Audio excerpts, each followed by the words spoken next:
Hello बच्चों, चलिए प्रश्न को पढ़ते हैं और समझते हैं। परम ताप T पर किसी गैस के अणु की वर्ग माध्य मूल चाल अनुक्रमानुपाती है और हमें इसके लिए विकल्प ए, विकल्प बी, विकल्प सी और विकल्प डी दिए हुए हैं और हमें इसमें से सही विकल्प का चुनाव करना है। प्रश्न को हल करने से पहले प्रश्न के लिए मैं मुख्य अवधारणा लिख देता हूँ।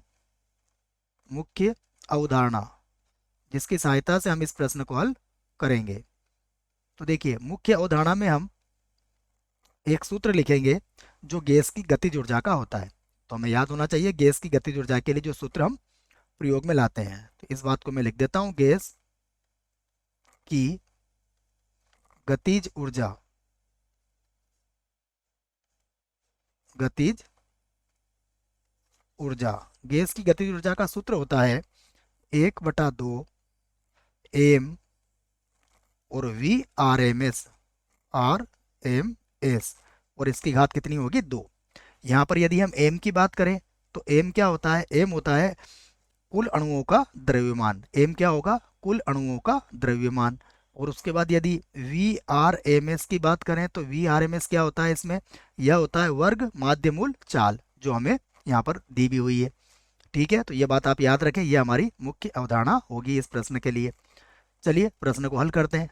तो सबसे पहले हम लिखेंगे, हम जानते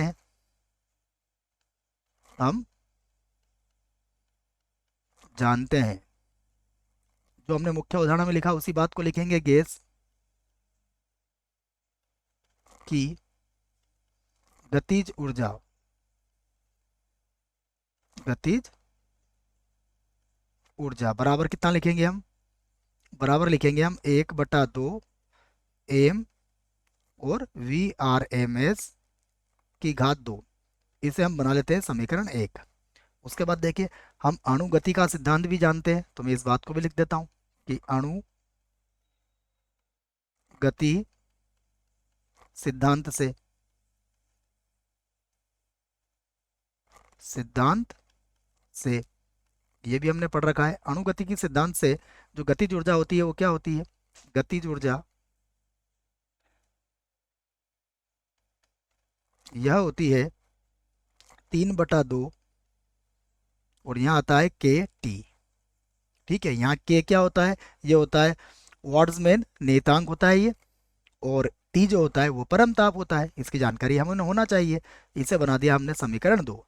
अब हम समीकरण 1 और 2 को बराबर करके हल कर लेते हैं। तो देखो, समीकरण 1 व 2 से इस बात को हम यहाँ लिख देते हैं, समीकरण 1 व 2 से। देखो, दोनों ही गतिज ऊर्जा है तो हम दोनों को बराबर लिख सकते हैं। तो क्या हो जाएगा, 1/2 एम और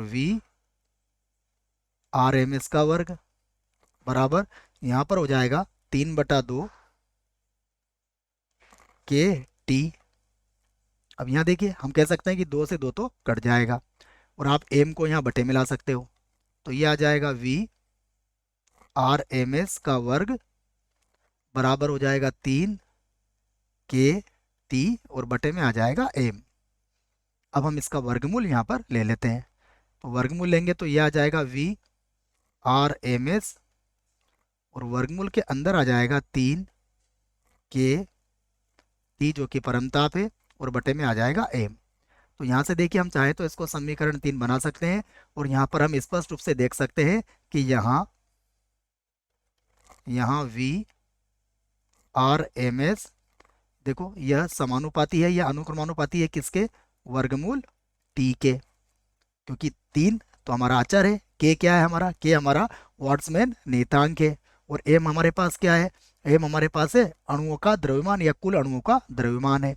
तो यहाँ पर यदि हम Vrms और टी में संबंध देखें तो इन दोनों में संबंध क्या आ रहा है, अनुक्रमानुपाती का संबंध आ रहा है। अब हम विकल्प को देखते हैं, विकल्प हमें क्या क्या दिए है। तो देखो, हमें कहा गया है विकल्प में सबसे पहले 1/t, तो यह तो नहीं होगा। विकल्प बी, ये हमारा बिल्कुल सही विकल्प होगा। विकल्प सी भी गलत होगा, विकल्प डी भी गलत होगा। तो हमें हमारा उत्तर मिल चुका है कि वर्ग माध्य मूल चाल अनुक्रमानुपाती होती है किसके, वर्गमूल टी अर्थात परमताप के वर्गमूल के। आशा करता हूं बच्चों आपको इस प्रश्न का उत्तर समझ में आया होगा। धन्यवाद।